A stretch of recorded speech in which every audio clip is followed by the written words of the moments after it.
Students, welcome back. In last class we learnt about work energy theorem, which says that work done by all forces on a system is equal to change in kinetic energy of the system. We also solved few simple problems based on work energy theorem.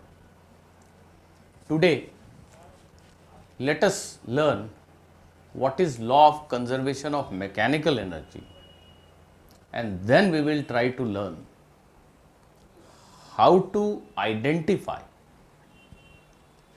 whether law of conservation of mechanical energy should be applied or work energy theorem should be applied in a particular question.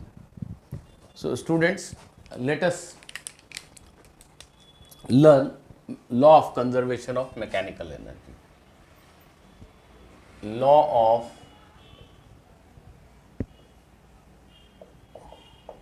conservation of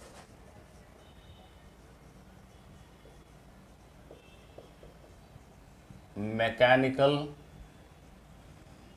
energy.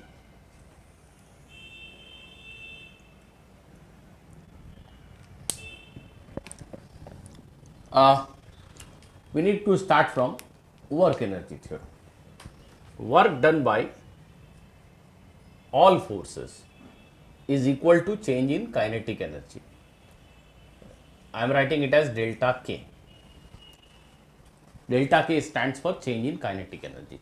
K final minus K initial. Now, there might be a system in which you find that many forces are performing work. Some of them are conservative and others are non-conservative. आप एक ऐसा system पा सकते हैं जिसमें कई सारे forces work perform कर रहे हैं, उनमें से कुछ तो कंजर्वेटिव क्लास के हैं और कुछ नॉन कंजर्वेटिव हैं। जैसे किसी क्वेश्चन में आपने देखा ग्रेविटेशनल फोर्स है, स्प्रिंग फोर्स है, फ्रिक्शन फोर्स है, ये तीनों वर्क परफॉर्म कर रहे हैं। तो स्प्रिंग फोर्स और ग्रेविटेशनल फोर्स कंजर्वेटिव फोर्स हैं जो वर्क परफॉर्म कर रहे हैं, लेकिन friction force non conservative force है जो वर्क परफॉर्म कर रहा है। तो work done by all forces को हम दो ग्रुप में रख सकते हैं। ऑल फोर्सेस को हम दो ग्रुप में रख सकते हैं। जितने फोर्सेस वर्क परफॉर्म कर रहे हैं उनकी हम दो लिस्ट बना सकते हैं, conservative, non conservative. Gravitational force, spring force work कर रहे हैं, कंजर्वेटिव क्लास के फोर्स हैं। जैसे फ्रिक्शन वर्क कर रहा है तो नॉन कंजर्वेटिव क्लास का फोर्स। या कोई एक ऐसा फोर्स है जिसके लिए पोटेंशियल एनर्जी नहीं जानते हैं, आप पोटेंशियल एनर्जी लिखना आपने नहीं पढ़ा है, उसको भी अभी आप इसी क्लास में रखिए। मैं इसको नॉन कंजर्वेटिव की बजाय अदर्स बोल देता हूँ, अदर फोर्सेस। कुछ कंजर्वेटिव फोर्सेस हैं जो वर्क परफॉर्म कर रहे हैं, जिनके लिए पोटेंशियल एनर्जी लिखना तुम जानते हो। ग्रेविटेशनल फोर्स और स्प्रिंग फोर्स के लिए पोटेंशियल एनर्जी लिखना आपको आता है। बाकी सारे फोर्सेस जो वर्क कर रहे हैं उनको तुम अभी अदर की क्लास में मान लो, अदर फोर्सेस। सो इन सभी फोर्सेस का वर्क डन यहां पे आना है, that is equal to change in kinetic energy. तो मैं सिर्फ ये कह रहा हूं कि work done by all forces को हम दो ग्रुप में लिखते हैं अभी, work done by conservative forces and work done by other forces. तो मैं इसको लिख रहा हूं work done by conservative forces plus work done by other forces. Work done by all forces लिखना है मुझे। मैं ग्रेविटेशनल फोर्स का वर्क डन लिखूंगा, स्प्रिंग फोर्स का वर्क डन लिखूंगा, फ्रिक्शन का वर्क डन लिखूंगा, और कोई फोर्स वर्क कर रहा है उसका भी वर्क डन लिखूंगा, सभी फोर्सेस का वर्क डन लिखूंगा। तो ग्रेविटेशनल और स्प्रिंग फोर्स के वर्क डन को मैं work done by conservative force बोलूंगा। बाकी फ्रिक्शन फोर्स कोई और फोर्स है उसको work done by other forces बोलूंगा। ठीक है, तो work done by all forces को दो ग्रुप में रख दिया मैंने। Now this can be written as work done by other forces is equal to change in kinetic energy plus minus of work done by conservative forces. इस term को इधर shift कर दिया। डेल्टा के माइनस डब्ल्यू सी। अब आप सभी जानते हैं कि negative of work done bye a conservative force, negative of work done by say a gravitational force is equal to change in gravitational potential energy. Negative of work done by spring force, that is equal to change in spring potential energy. Therefore, negative of work done by any conservative force or many conservative forces will be equal to change in potential energy of the system. So, work energy theorem can be refined as, work energy theorem हमने जो लिखा, work done by all forces is equal to change in kinetic energy.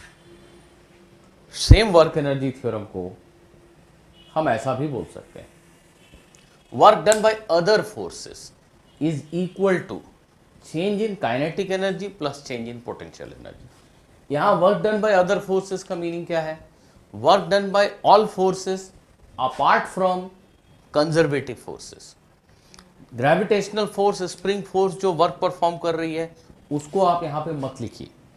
दूसरे जो force work कर रहे हैं, friction force या कोई और फोर्स है, वो जो वर्क परफॉर्म कर रहा है उन सबको आप यहां पे लिखिए।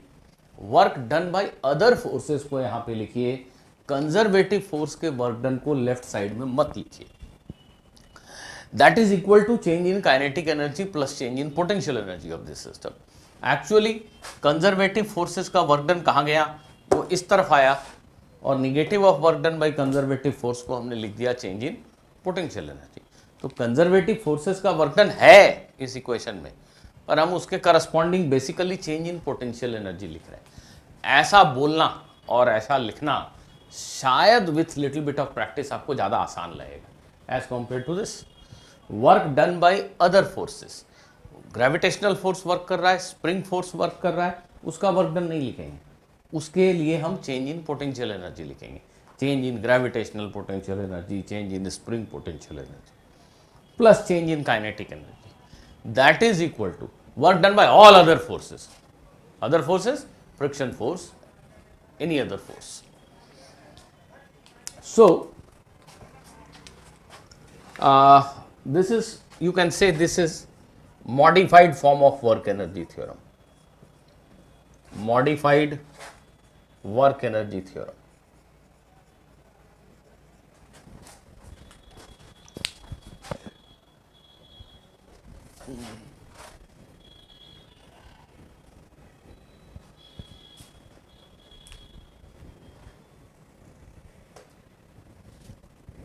Work done by other forces is equal to work done by forces other than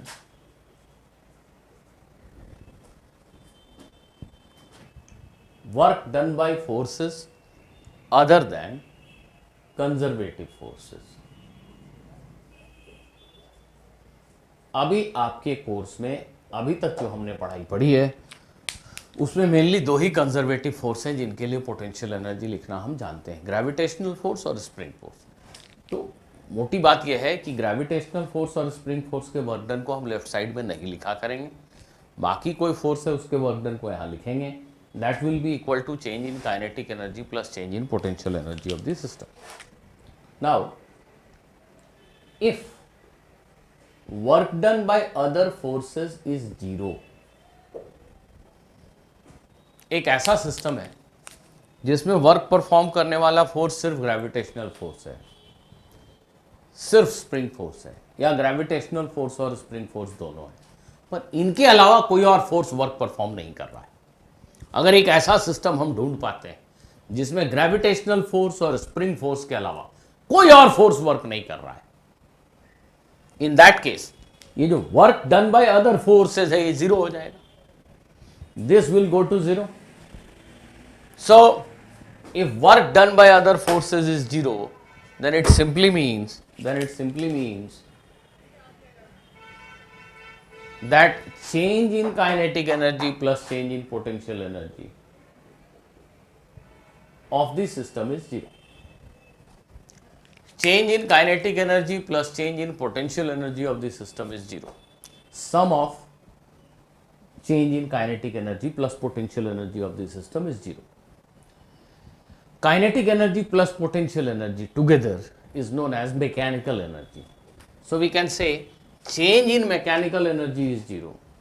Mechanical energy does not change. It remains conserved when other forces are not performing work. In other words, mechanical energy of a system remains constant, that is conserved, when work performing forces are all conservative in nature. Work perform करने वाले force सारे के सारे conservative हैं, ये other के group में तो कोई है ही नहीं. सो अदर क्लास के फोर्स नहीं हैं. वर्क परफॉर्म करने वाले सारे के सारे फोर्स कंजर्वेटिव नेचर के हैं. अगर ऐसा है तो फिर काइनेटिक एनर्जी में चेंज प्लस पोटेंशियल एनर्जी में चेंज का सम 0 होता है. काइनेटिक एनर्जी में चेंज प्लस पोटेंशियल एनर्जी में चेंज का सम 0 होता है.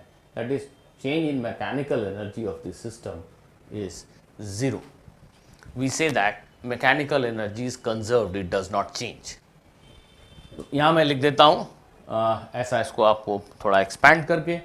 चेंज इन काइनेटिक एनर्जी का मतलब हुआ kinetic energy final minus kinetic energy initial. Change in potential energy का मतलब हुआ final potential energy minus initial potential energy. ये 0 है. अब अगर ध्यान से देखो, इसको मैं ऐसा रीग्रुप कर दूं, फाइनल काइनेटिक और फाइनल पोटेंशियल एनर्जी को एक साथ रख लूं, इनिशियल काइनेटिक और इनिशियल पोटेंशियल एनर्जी को एक साथ रख लूं, तो ये ऐसा बन गया. Change in mechanical energy of the system, this is final mechanical energy, kinetic plus potential final. I am writing it as EF, final mechanical energy, and the other bracket is EI, initial mechanical energy. Kinetic energy plus potential energy initially. Final minus initial energy is 0. That means final energy is same as initial energy. Here E stands for mechanical energy.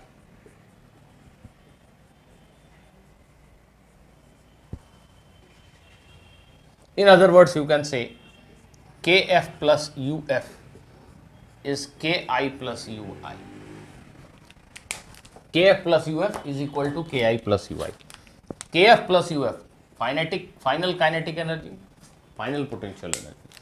Final kinetic energy, final potential energy is equal to final kinetic energy plus final potential energy का sum is equal to initial kinetic energy plus initial potential energy. So total mechanical energy remains conserved. Sum of kinetic and potential energy remains constant. ये कब होता है? This happens when other forces do not perform work. Only conservative forces do perform work. This is not very complicated. Let me explain it once again very quickly. We have studied that work done by all forces is equal to change in kinetic energy. All forces को दो group में रख दिया, conservative and others. इस quantity को इधर transfer कर दिया. So change in kinetic energy plus minus of work done by conservative force.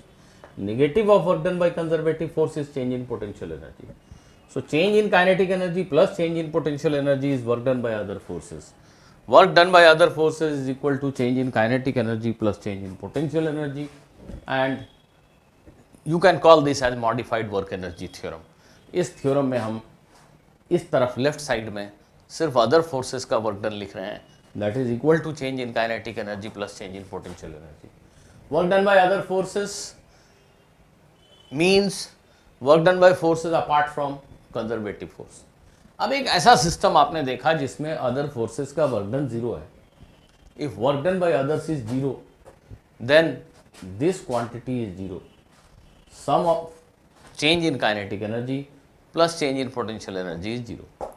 Change in kinetic means Kf minus Ki. Change in potential means Uf minus Ui. Kf plus Uf एक साथ, इसको हम बोलते हैं final mechanical energy. Minus K I plus U I, kinetic plus potential energy का sum mechanical energy, initial mechanical energy, final minus initial mechanical energy is zero, final mechanical energy is equal to initial mechanical energy.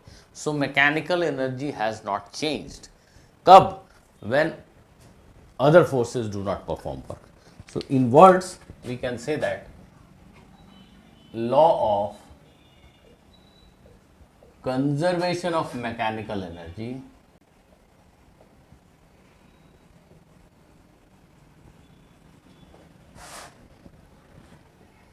says that the mechanical energy of a system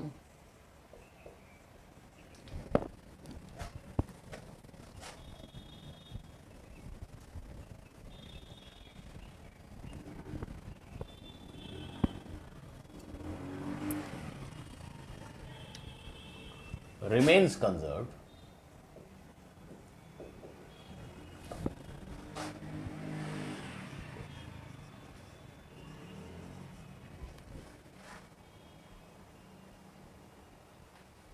when only the conservative forces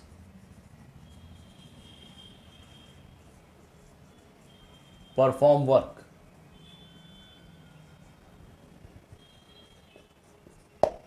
non conservative force work नहीं कर रहे हैं. अगर ऐसा है then mechanical energy of this system remains conserved. I think you will have a better understanding of all this after going through few examples. So let us take few examples, series of examples to give you a better feel of what I have been saying. एक question मैं repeat कर रहा हूं जो पिछली class में हमने किया. शायद ऐसा क्वेश्चन था. 1 kg मास का बॉल है,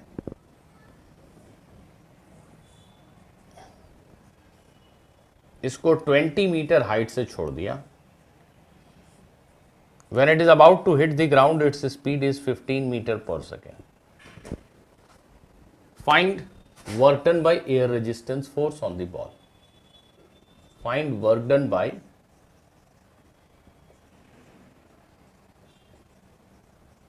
air resistance on the ball.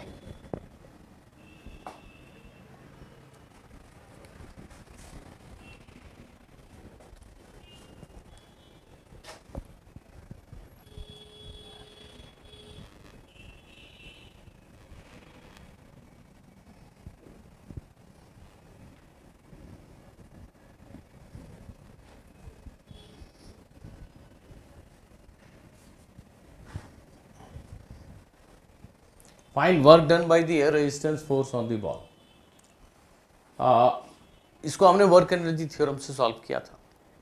फिर से वर्क एनर्जी थ्योरम से करेंगे, but this time we will use modified work energy theorem.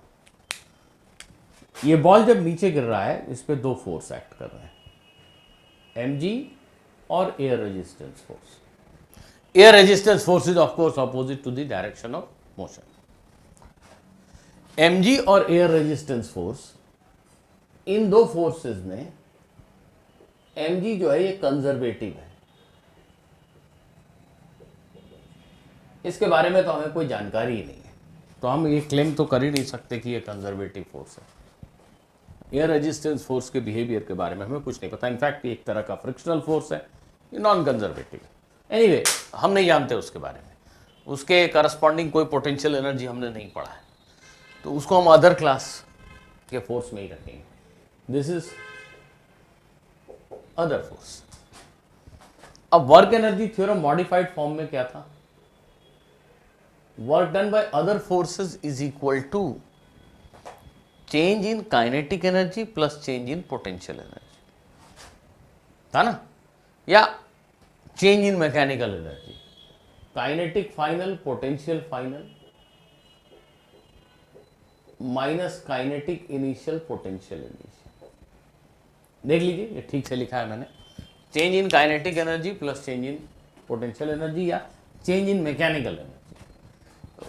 Kinetic final minus kinetic initial, that is change in kinetic energy delta K, U F minus U I that is delta U, change in potential energy. K और U को एक साथ रखा है, ये final mechanical energy of the ball है और ये initial mechanical energy of the ball है।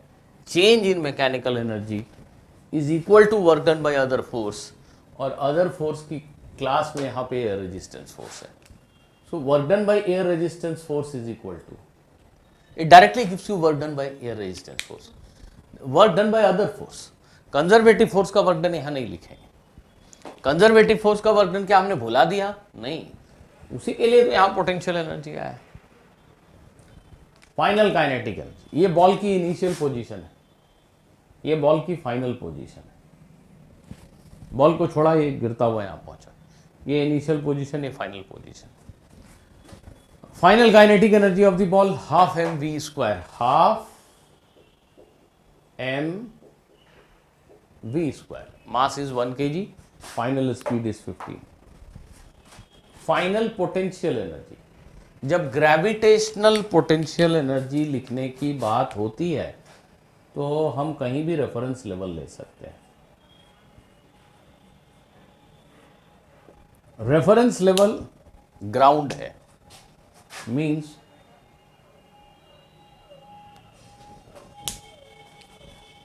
रेफरेंस लेवल ग्राउंड है, जहां बॉल पहुंचा लास्ट में उसी को रेफरेंस लेवल मान लेते हैं। दैट मीन्स जब बॉल फाइनली यहां पहुंचा तो उसकी पोटेंशियल एनर्जी 0 थी, ऐसा हम बोल रहे हैं। Final potential energy is 0। Kinetic energy final, final potential energy minus initial kinetic energy 0।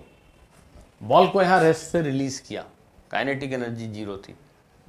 Initial potential energy, ये रेफरेंस लेवल है, तो mgh, यहां से h हाइट पे बॉल है, mgh, so 1 kg, g is 10, h is 20। आप भूले ना, इसलिए मैं यहां लिख दे रहा हूं, this m, this is g, this is h। ठीक है, कैसे लिखा ध्यान से देखिए। Work done by other forces is equal to change in mechanical energy. Kinetic और पोटेंशियल एनर्जी फाइनली कितनी है?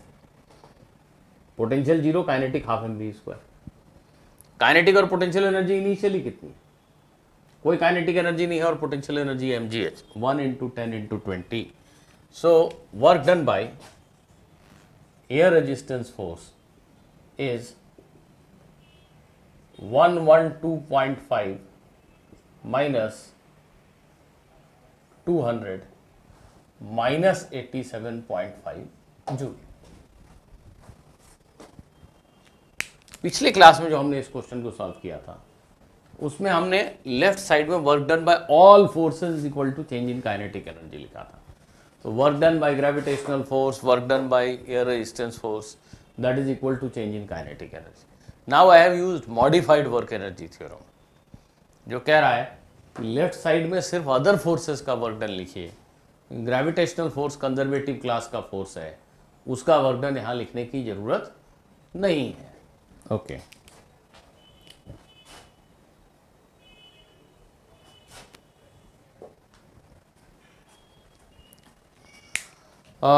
एक और क्वेश्चन करते हैं।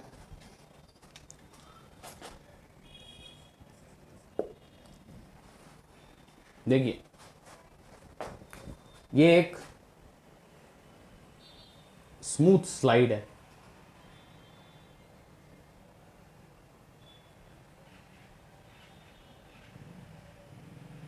ये स्प्रिंग है फोर्स कांस्टेंट के का।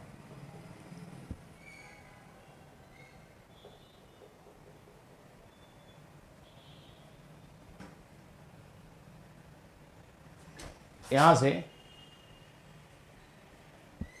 एक m मास के ब्लॉक को छोड़ा, ये height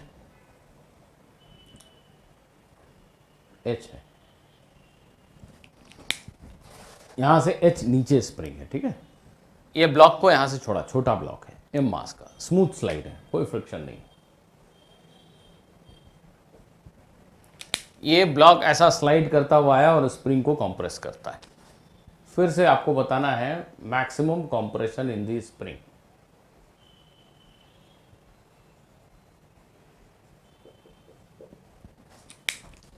we have to calculate maximum compression in the spring. आप चाहे तो वीडियो पॉज करके ट्राई करें।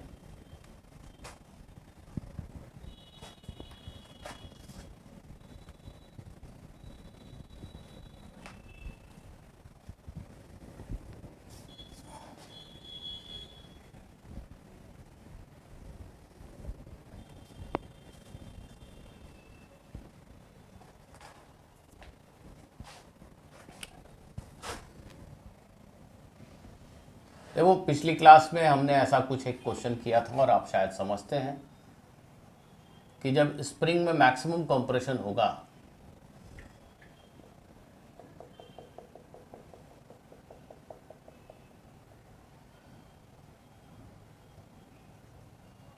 ये स्प्रिंग मैक्सिमम कंप्रेस हो गई x नॉट, इस समय ब्लॉक की स्पीड 0 होगी।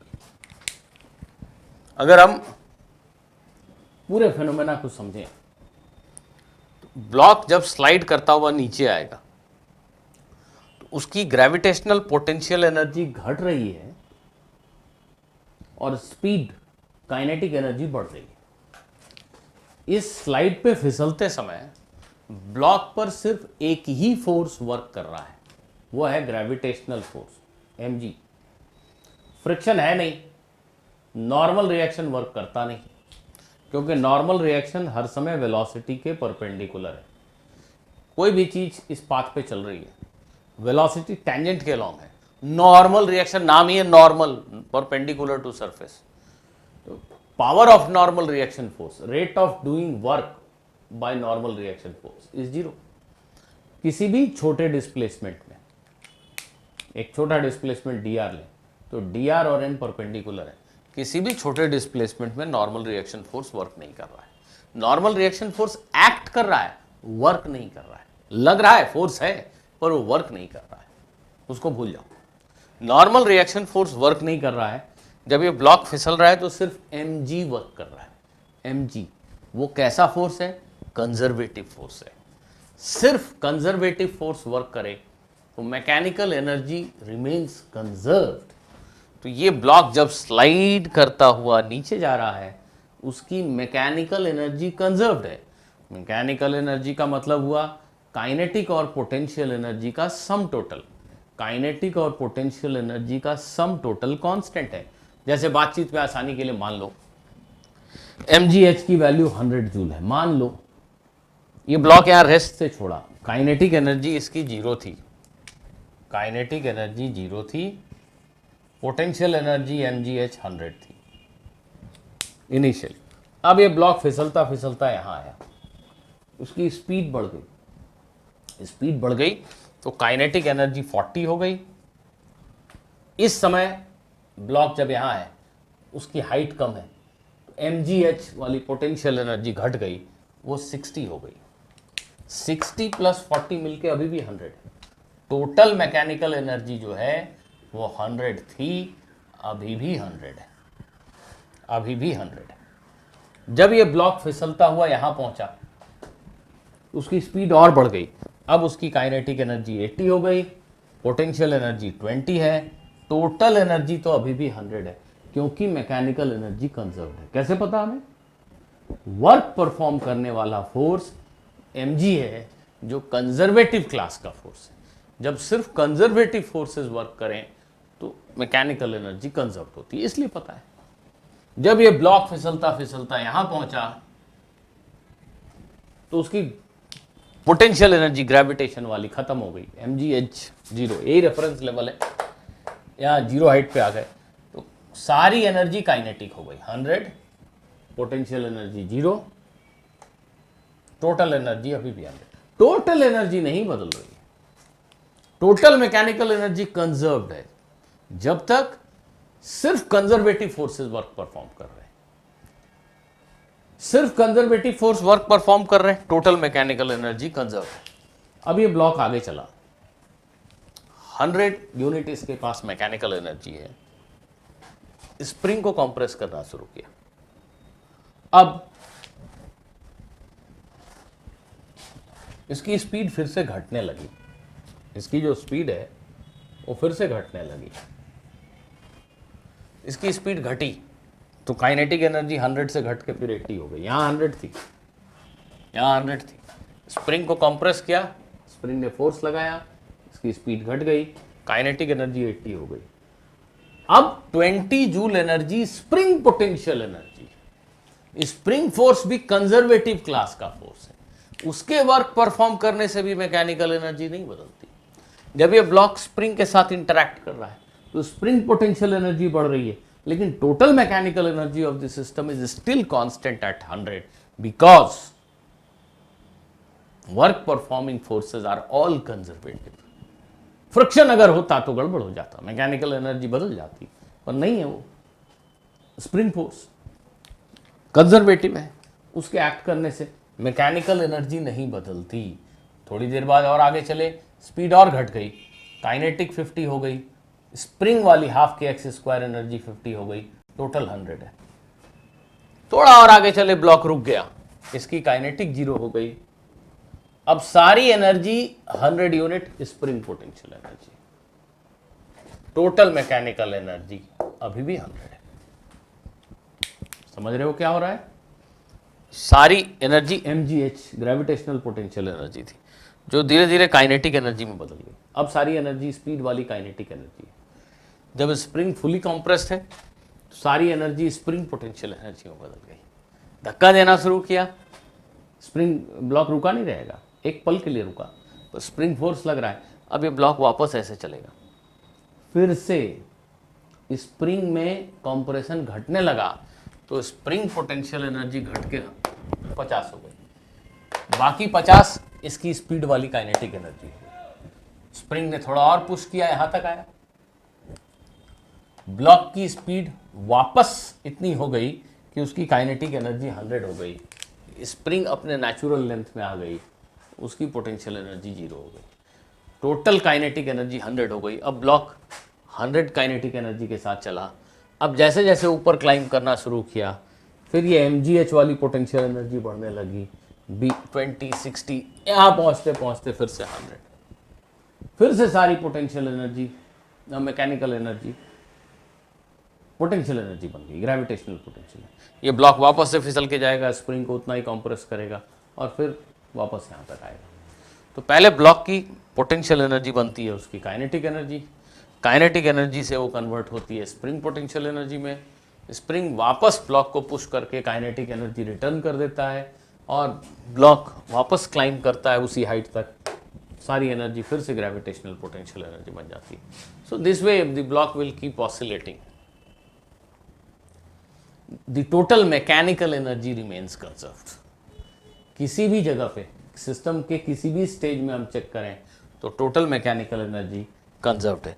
ऐसा तब होता है जब वर्क परफॉर्म करने वाले फोर्सेस सारे के सारे कंजर्वेटिव नेचर के हों। चलिए, एनीवे इस क्वेश्चन को सॉल्व करने के लिए हमने जैसे ही आइडेंटिफाई किया कि दो तरह के फोर्स यहाँ पे वर्क कर रहे हैं, कुछ दूर तक mg वर्क करता है और फिर स्प्रिंग फोर्स भी ब्लॉक के ऊपर वर्क कर रहा है, तो mg और स्प्रिंग फोर्स ये दोनों कंजर्वेटिव हैं, अदर फोर्सेस यहाँ है नहीं, work done by other forces 0 है। अदर फोर्सेस हैं, नॉर्मल रिएक्शन है, पर वो वर्क नहीं कर रहा है, work done by other forces 0 है। जो फोर्स वर्क कर रहे हैं वो कंजर्वेटिव हैं, अदर फोर्सेस का वर्क डन 0 है। जब ऐसा होता है तो सिस्टम की मैकेनिकल एनर्जी कंजर्व्ड होती है, तो हम कहेंगे मैकेनिकल एनर्जी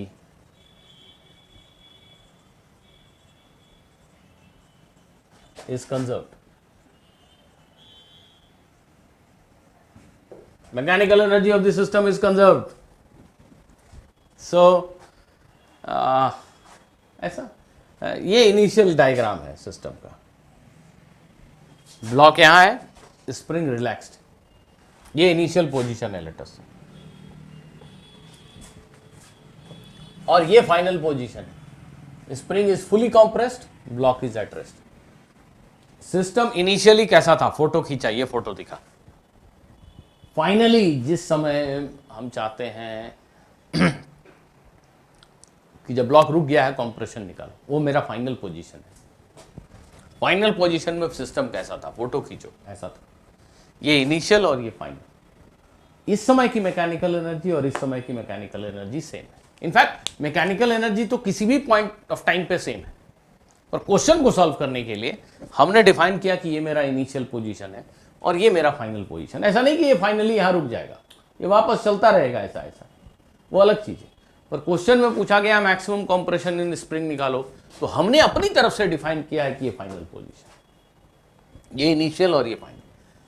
मैकेनिकल एनर्जी तो हर समय सेम वैल्यू वाली है, सेम कांस्टेंट है। जब ब्लॉक आधे रास्ते में था तो भी, जब स्प्रिंग आधी कॉम्प्रेस थी तो भी, ऑलवेज मैकेनिकल एनर्जी कंजर्व। पर मेरे लिए ये इनिशियल, ये फाइनल। तो मैं लिख रहा हूं kinetic final, potential final, kinetic initial, potential initial. ये क्या है, law of conservation of mechanical energy. गौर करो, पिछले क्वेश्चन में मैंने वर्क एनर्जी थ्योरम लगाया क्योंकि वहां पे अदर फोर्स था जो वर्क कर रहा था। Work done by other forces is equal to change in mechanical energy, ये रूल लगाया हमने। अभी अदर फोर्सेस हैं ही नहीं। जब ऐसा हो तो मैकेनिकल एनर्जी कंजर्व्ड होती है। मींस काइनेटिक और पोटेंशियल का सम किसी भी समय देखेंगे तो सेम मिलेगा। Finally kinetic plus potential is equal to initial value of kinetic plus potential energy. This is law of conservation of mechanical energy. Final kinetic energy is 0, final potential energy is half के x naught square. यहां ध्यान देना, हम gravitational potential energy को लिखने के लिए इसको रेफरेंस लेवल मान रहे हैं। एक्चुअली में दो तरह की पोटेंशियल एनर्जी यहां पे, एक स्प्रिंग वाली और एक gravitational. Spring potential energy half के एक्स नॉट स्क्वायर है और ग्रेविटेशनल पोटेंशियल एनर्जी 0 है, ब्लॉक फ्लोर पे आ चुका है जहां हम 0 मान रहे हैं। तो potential energy of system is half के x naught square. Kinetic energy initial, अब ये इनिशियल ड्राइंग को देखें, सब कुछ रेस्ट में है, ब्लॉक को यहां से छोड़ा गया। पोटेंशियल एनर्जी क्या है, स्प्रिंग इस समय रिलैक्स्ड है, कोई पोटेंशियल एनर्जी नहीं।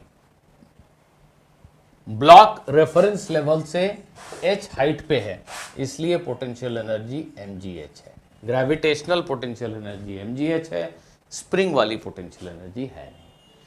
सो मोटी बात यह हुई कि जब स्प्रिंग फुली कंप्रेस्ड है तो ये जो mgh एनर्जी थी वो पूरी तरह स्प्रिंग पोटेंशियल एनर्जी में कन्वर्ट हो चुकी है। तो अगर आप जल्दी से ऑब्जर्व कर लेते हैं इस बात को कि भाई यहाँ मैकेनिकल एनर्जी कंजर्व्ड है और हमें सिंपली ये समझना चाहिए कि ये ब्लॉक जब फिसल कर यहाँ आएगा तो सारी पोटेंशियल एनर्जी काइनेटिक एनर्जी बन जाएगी और फिर वही सारी एनर्जी स्प्रिंग पोटेंशियल एनर्जी बन जाएगी। अगर इनिशियली यहाँ 100 जूल एनर्जी है, तो जब स्प्रिंग फुली कंप्रेस्ड होगा, ब्लॉक रेस्ट में होगा, तो स्प्रिंग के पास 100 जूल एनर्जी होगी। इनिशियली सिस्टम में एनर्जी कहाँ है, mgh बस।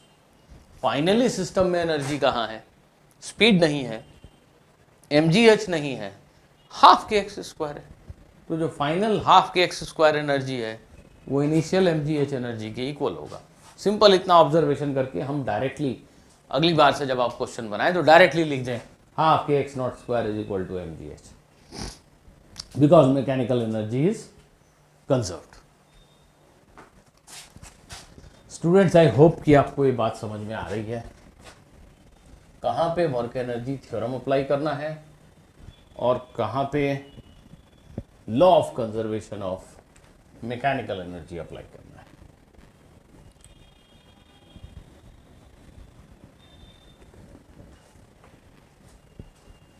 पता नहीं, मेरा मन कर रहा है कि मैं आपने आज तक 11th क्लास में जो कुछ भी पढ़ा उसमें से कहीं से भी एक क्वेश्चन पूछ लो, ऐसा मेरा मन कर रहा है। पूछता हूँ, आसान सा क्वेश्चन है, आंसर करने की कोशिश कीजिए।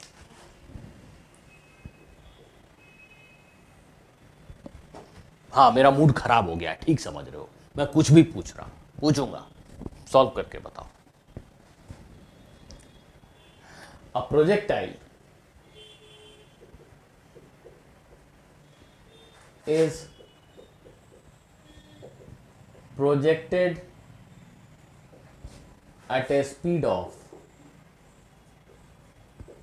20 meter per second at an angle of 37 degree, rather 53 degree to the horizontal. Find its speed when it is at a height of 5 meter from the ground.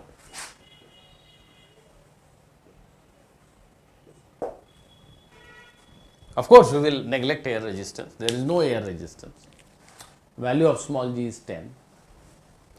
A projectile is projected at a speed of 20 meter per second at an angle of 53 degree to the horizontal. Find its speed when it is at a height of 5 meter from the ground. Students, all of you, please press the pause button. Solve the question.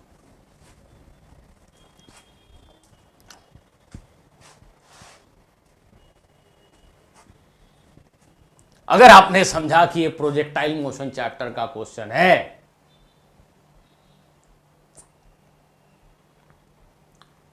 तो ये भी समझा होगा कि ये sir तो बिल्कुल पागल हैं, कुछ भी करने लगते हैं। लेकिन सच्चाई ये है कि ये तो करंट चैप्टर का क्वेश्चन है। Work power energy, law of conservation of mechanical energy, projectile का कोई कॉन्सेप्ट यहां नहीं लगाना है भाई। हम यूजुअल प्रोजेक्टाइल मोशन से क्वेश्चन काइनेमैटिक्स में जो पढ़ा था उससे क्वेश्चन को एक बार ट्राई कर सकते हैं। जरूरत कहाँ है? कहा गया कि एक बॉल को न्यू स्पीड से फेंका,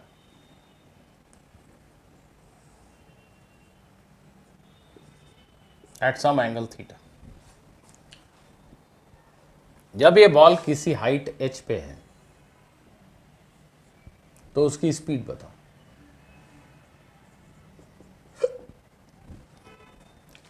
बॉल को फेंका, छूटते ही, मेरे हाथ से छूटते ही बॉल के पास स्पीड है u। उसके बाद बॉल के ऊपर सिर्फ और सिर्फ एक ही फोर्स लग रहा है, mg। No other force is acting on it. ये mg फोर्स बॉल के ऊपर वर्क परफॉर्म कर रहा है। कैसा फोर्स है? कंजर्वेटिव। अकेला फोर्स है, कंजर्वेटिव है। जब सिर्फ कंजर्वेटिव फोर्स वर्क परफॉर्म करे तो सिस्टम की मैकेनिकल एनर्जी कंजर्व्ड होती है। सिस्टम अभी हमारा सिंपली बॉल है, बॉल की mechanical energy conserved, as simple as that. Ball की मैकेनिकल एनर्जी कंजर्व्ड है।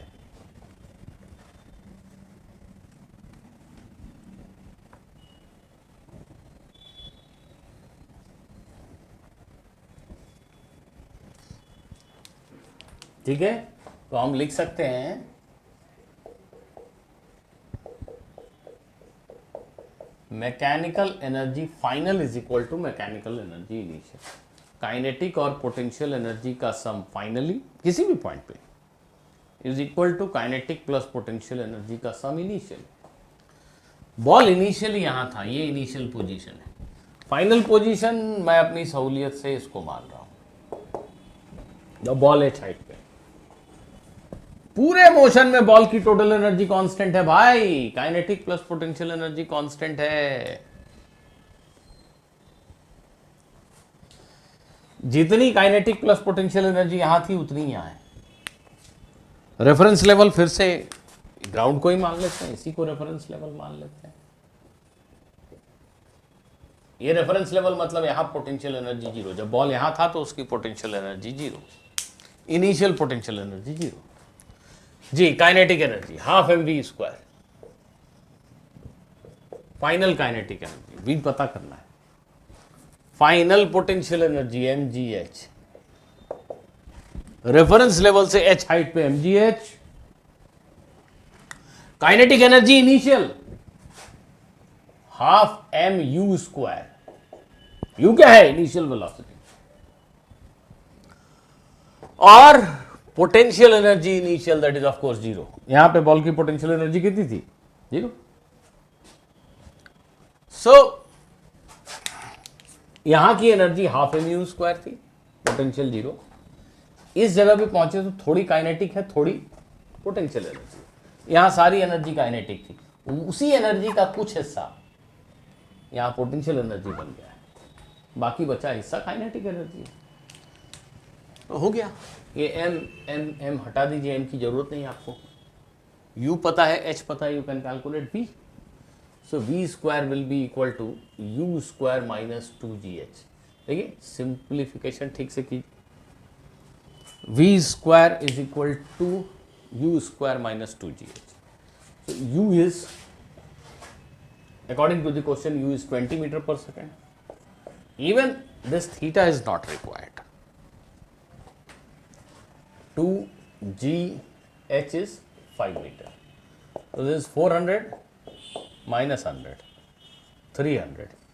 V is 10 root 3 meter per second. Done. V is 10 root 3 meter per second.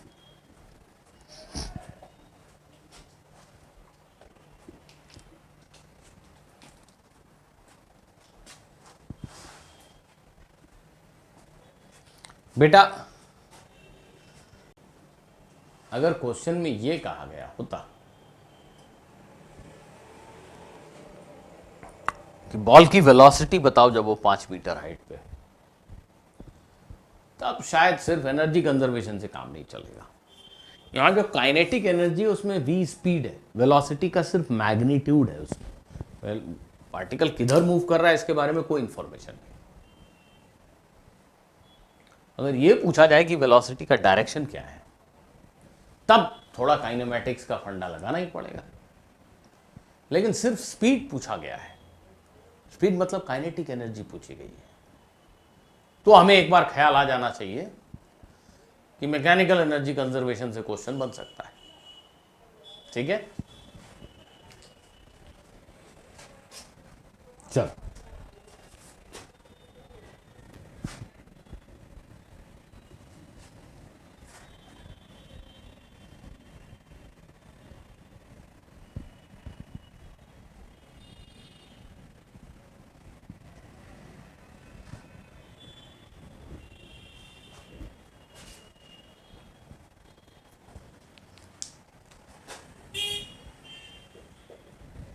ये तुम्हारा अगला क्वेश्चन, एक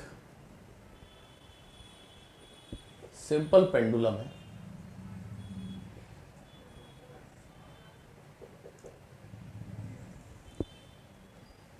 इसकी लेंथ है,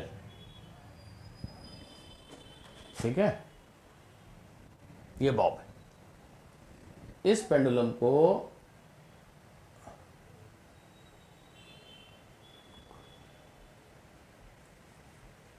इस पोजीशन से रिलीज किया,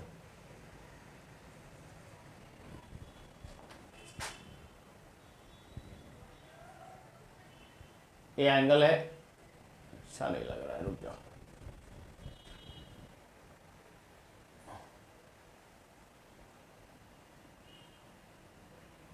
$60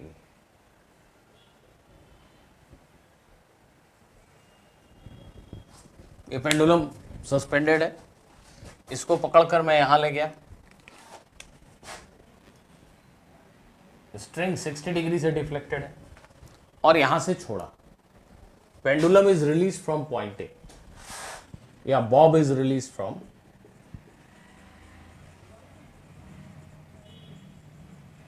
पॉइंट ए। ऑफ कोर्स ये ऐसा एक सर्कल के आर्क पे चलता हुआ आएगा, यहां पहुंचेगा, यहां उसकी स्पीड बतानी है तो find its speed eight point B.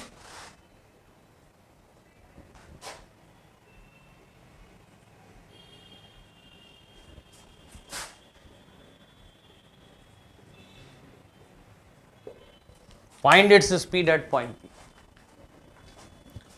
Question समझ गए? ये L लेंथ की स्ट्रिंग, उससे बंधा हुआ छोटा सा बॉब, पेंडुलम बॉब, इसको ऐसा 60 डिग्री डिफ्लेक्ट किया, स्ट्रिंग को टॉट पोजीशन में रखा है, छोड़ दिया। जब ये बॉब स्विंग करता हुआ यहां पहुंचेगा लोएस्ट पोजीशन पे, उस समय उसकी स्पीड क्या होगी बताइए? Find its speed at position B.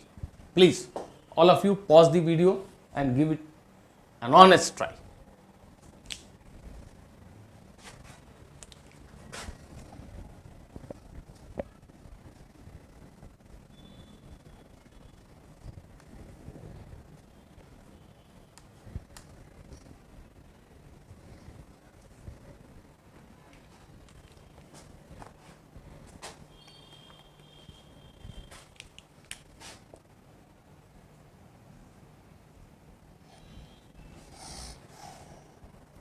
Students,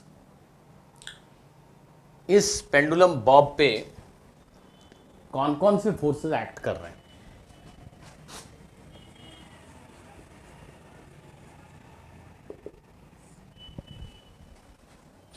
एक है mg और एक है टेंशन, रस्सी का टेंशन। ये रस्सी का टेंशन फोर्स निकम्मा है। Work done by tension is 0। Circular motion में कोई भी फोर्स जो सेंटर की तरफ एक्ट कर रहा है रेडियल डायरेक्शन में, वो वर्क नहीं करता। कैसे करेगा? पार्टिकल की वेलोसिटी टेंजेंट के लॉन्ग है, फोर्स रेडियस के लॉन्ग है, तो फोर्स का जो पावर है वो तो 0 हो गया ना। F.V तो 0 हो गया। Power means rate of doing work. किसी भी इंस्टेंट पे इस टेंशन का पावर 0 है। मतलब एक बहुत ही छोटा सा डिस्प्लेसमेंट हम यहाँ पे इमेजिन करें, पार्टिकल यहाँ से यहाँ गया, ये टेंजेंट की डायरेक्शन में, फोर्स उसके परपेंडिकुलर है, तो F.dr 0 है। हर छोटे छोटे dr डिस्प्लेसमेंट में F.dr 0 है, कोई वर्क डन नहीं। फोर्स का पावर हर समय 0 है, so no work is being done by tension। तो टेंशन फोर्स वर्क नहीं करता। टेंशन फोर्स है जरूर, पर वो वर्क नहीं करता। सो वर्क परफॉर्म करने वाला एक ही फोर्स है। जब ये पेंडुलम बॉब ऐसा स्विंग करके नीचे आ रहा है, तो वर्क परफॉर्म करने वाला एक ही फोर्स है, वो है mg। और ये mg जो वर्क परफॉर्म कर रहा है, ये खुद कंजर्वेटिव फोर्स है। सो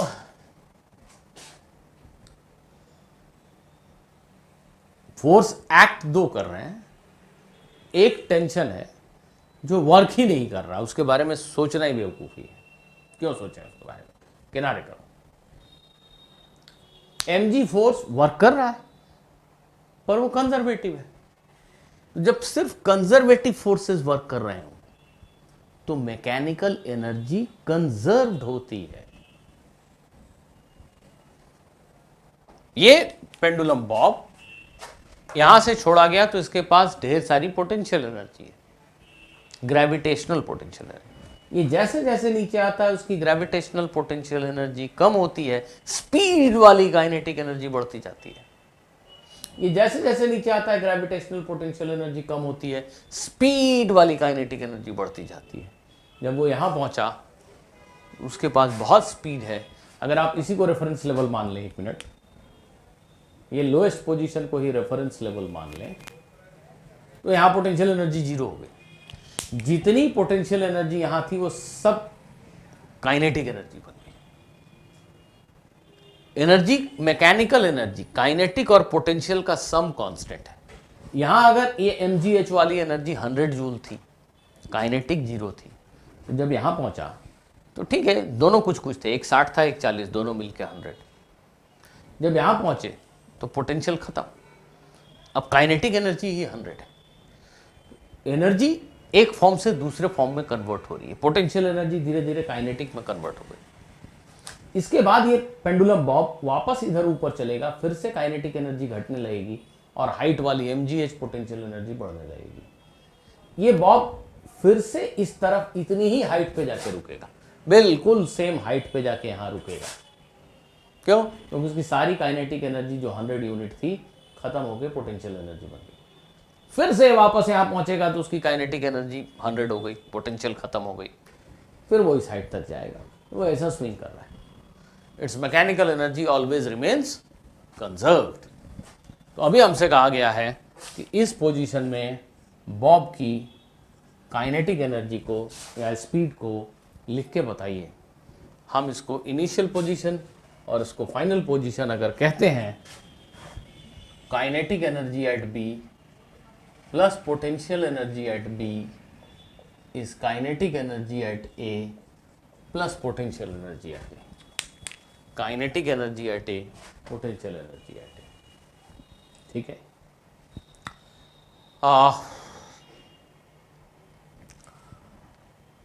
बी पर kinetic energy half mv square,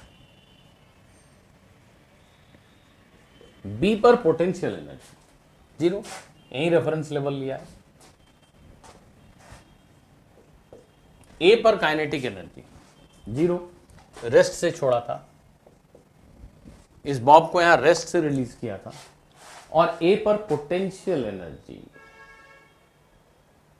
potential energy is mgh।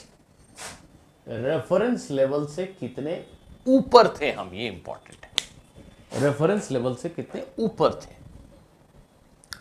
तो ये जो L और थीटा दिया है, इसके टर्म्स में हम H को एक्सप्रेस कर सकते हैं। अगर आप सिंपल ऐसा देखें, ट्रायंगल OAC में, ट्रायंगल OAC को देखिए, OC by this length of string L, string की लंबाई L, इस राइट एंगल ट्रायंगल में देखिए, OC by L is cos 60 degree. OC by L is cos 60 degree. Therefore, OC is L by 2. Cos 60 is half. तो ये length जो है OC, ये है L by 2, ये है L, ये है L by 2। तो ये जो H है ये भी कितना हुआ, L by 2 ही हुआ ना। H कितना हुआ, L minus this L by 2. H is equal to L by 2. So from simple geometry we can work out H. ये M और M को हटा देता हूँ, V square by 2 या V square is equal to 2GH. V square is 2G. H की जगह हम लिख सकते हैं L by 2, जैसा अभी हमने सीखा। So this becomes GL. So speed will be under root GL. At the bottommost position, speed will be under root GA. मुझे लगता है स्टूडेंट्स ये आपको ठीक समझ में आया। एक और क्वेश्चन कर लेते हैं।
चलिए देखिए, एक इंक्लाइंड प्लेन है जिसका अपर हाफ रफ है, A B is rough, length A B is equal to length B O. पहली चीज, ए बी और बी ओ लंबाई बराबर है। A B is rough, mu is 0.2, B O is smooth. जहां से ये स्प्रिंग का किनारा है, यहां से यहां तक बिल्कुल स्मूथ सरफेस है, सिर्फ ये हिस्सा रफ है, बाकी आगे इंक्लाइन प्लेन स्मूथ है। ब्लॉक को ए से छोड़ा, block is released from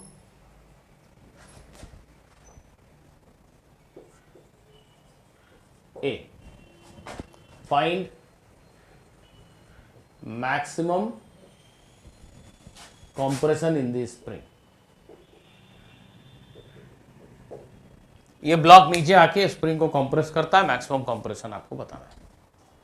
how will you do it?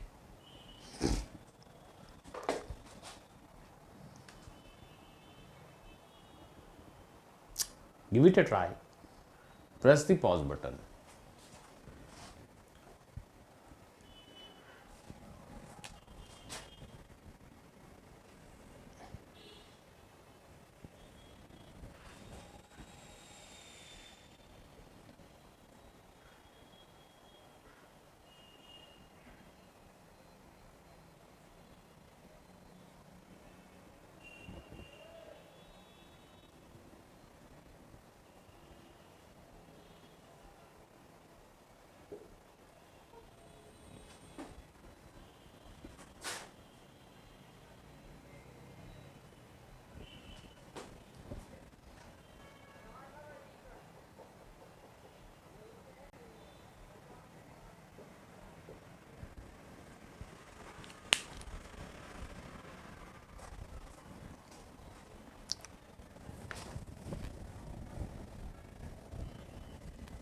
देखो, ये फाइनल पोजीशन है, ये ब्लॉक रुक गया इस स्प्रिंग मैक्सिमम कंप्रेशन में, मैक्सिमम कंप्रेशन एक से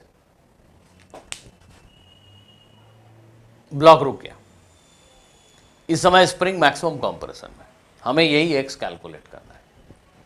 ये इनिशियल पोजीशन है, ये फाइनल पोजीशन है। मैं वर्क एनर्जी प्रिंसिपल लगाता हूं, मैकेनिकल एनर्जी कंजर्वेशन लगा दें?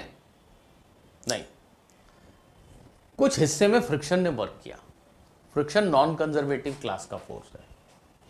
यहां पे इस ब्लॉक को अगर हम देखें तो ओवरऑल 3 फोर्स इस पे वर्क कर रहा है। नॉर्मल रिएक्शन वर्क नहीं करता, mg वर्क कर रहा है, स्प्रिंग फोर्स कुछ समय तक वर्क कर रहा है, और फ्रिक्शन वर्क कर रहा है। स्प्रिंग फोर्स और ग्रेविटी तो ठीक है कंजर्वेटिव, लेकिन फ्रिक्शन अदर क्लास का फोर्स है। इसलिए हम मैकेनिकल एनर्जी कंजर्वेशन अप्लाई नहीं करके वर्क एनर्जी थ्योरम अप्लाई करेंगे, क्योंकि यहां पे फ्रिक्शन अदर क्लास का फोर्स है। सो mg और स्प्रिंग फोर्स ये कंजर्वेटिव है, लेकिन फ्रिक्शन ये अदर्स की क्लास में आ गया, इसलिए mechanical energy is not conserved.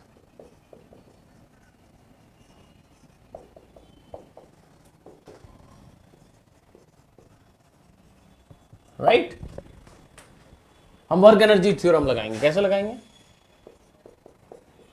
Work energy theorem लगाएंगे, कैसे लगाएंगे? Work done by other forces, मतलब work done by friction force, this is equal to change in mechanical energy of the system.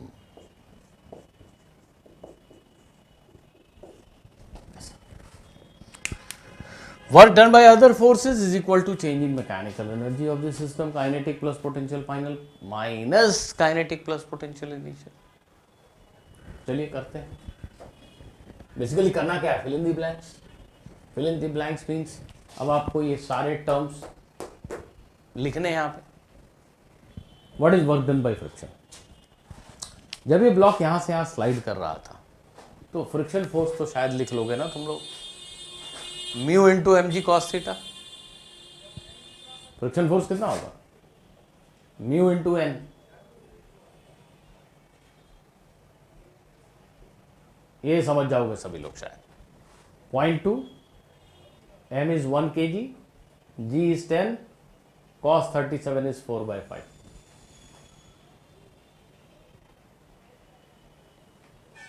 (1.6 Newton), right?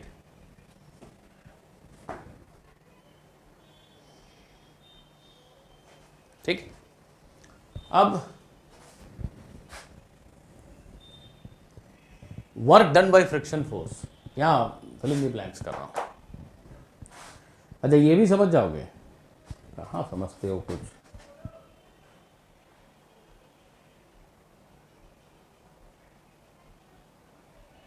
ये total 2 metre है।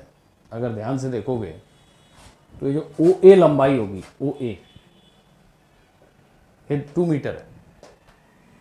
ये जो OA होगा, this will be equal to 2/sin 37 degree. खुद से देखो, sin 37 degree लिख रहा हूं तो क्या लिखेंगे, 2 metre divided by OA।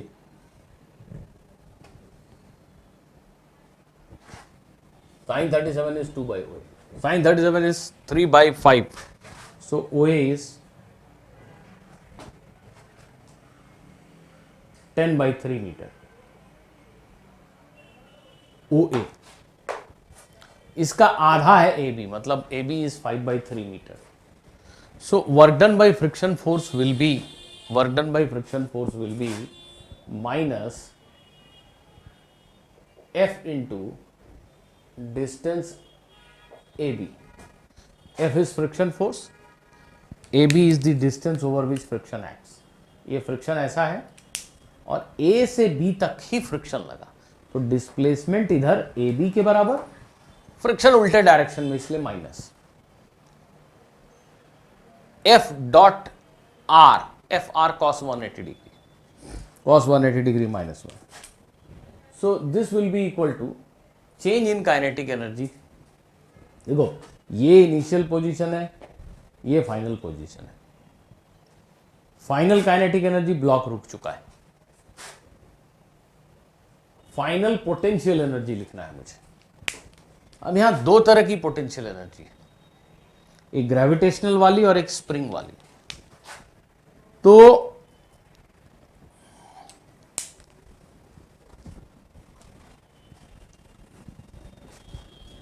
Gravitational potential energy को लिखने के लिए हम यहीं पे जीरो मान लेते हैं, कहीं भी जीरो मान सकते हैं, यहां भी जीरो मान सकते हैं आप, और हम यहीं जीरो मान लेते हैं, क्या फर्क पड़ता है, इसी को रेफरेंस लेवल मान लेते हैं। जहां ये ब्लॉक रुक गया है वहीं रेफरेंस लेवल, कोई फर्क नहीं पड़ता।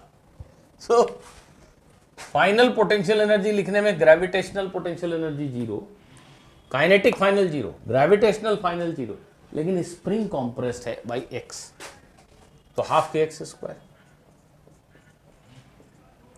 एक्चुअली मैंने यहां लिख रहा हूं स्लाइड को। ये फ्रिक्शन का वर्क डन, काइनेटिक जीरो और हाफ के X square potential energy.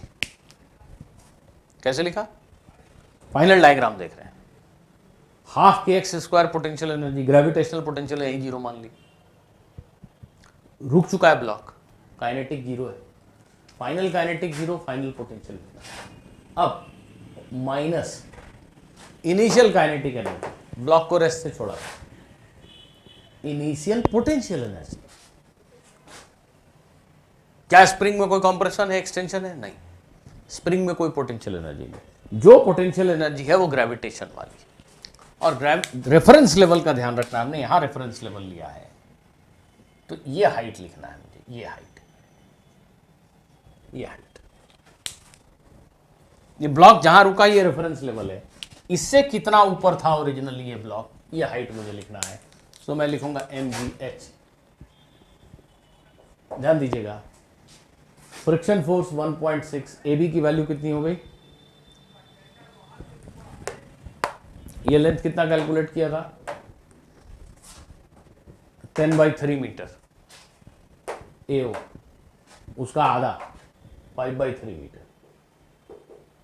Half के की वैल्यू कितनी है 20x² माइनस mgh। h लिखने में ध्यान देना आपको, फिर से चिल्ला रहा हूं, जहां ये ब्लॉक फाइनली आके रुक गया वहां रेफरेंस लेवल ले रहे। यहां से ओरिजिनली कितने हाइट पे ब्लॉक था, ड्राइंग को ध्यान से देखना होगा। ये है x और ये है x और ये है 5/3 मीटर। ये टोटल AO की लेंथ तुमने निकाली है 10/3। क्वेश्चन कहता है कि उसका आधा है 5/3। 5/3 ये और स्प्रिंग x कॉम्प्रेस हुई, तो 5/3 प्लस x है ये, और ये h कितना हुआ जरा देखिए 5/3 plus x into sine 37 degree इस राइट एंगल ट्राइंगल में। h divided by this length, h divided by x plus 5/3 is sine 37 degree. h कितना हुआ x plus 5/3 into sine 37 degree. अब ये x में एक क्वाड्रेटिक इक्वेशन है, अगर आप ध्यान से देखेंगे तो this is a quadratic equation in x, और this will become -8/3 is 10x², sin 37 degrees 0.6, that is 3/5। इसको मल्टीप्लाई करोगे तो ये कैंसिल हो जाएगा, सो इट विल बी 10 और इट विल बी 6x। देख लीजिए प्लीज, एक बार चेक कर लीजिए कैलकुलेशंस को। दिस नंबर ये 5/3 और 3/5 कैंसिल हो गए, तो यहाँ 10 और -10 sin 37 degree, that is 6 into x। This is a quadratic equation in x। I leave it for you to solve it. Roots लिखना जानते हैं आप, जो जनरल फॉर्मूला है वो अप्लाई कीजिए, -b plus minus √b² - 4ac/2a। उसमें एक मीनिंगफुल वैल्यू आपको x की मिलेगी and that is your answer. तो ये थोड़ा सा मुश्किल जैसा क्वेश्चन था, but okay, it can be tackled. अगर आप वर्क एनर्जी थ्योरम नहीं जानते, एनर्जी कंजर्वेशन नहीं पढ़े होते, तो ये क्वेश्चन बड़ा मुश्किल होता, क्योंकि यहाँ से वेरिएबल फोर्स लगने लगता। जैसे जैसे आगे जाएंगे स्प्रिंग फोर्स बढ़ता जा रहा है, तो फिर फोर्स वेरिएबल होता, एक्सेलरेशन वेरिएबल होता, हमें इंटीग्रेशन करना पड़ता, सो ऑन सो फोर्थ, वो ज़्यादा कॉम्प्लिकेटेड सोल्यूशन होता।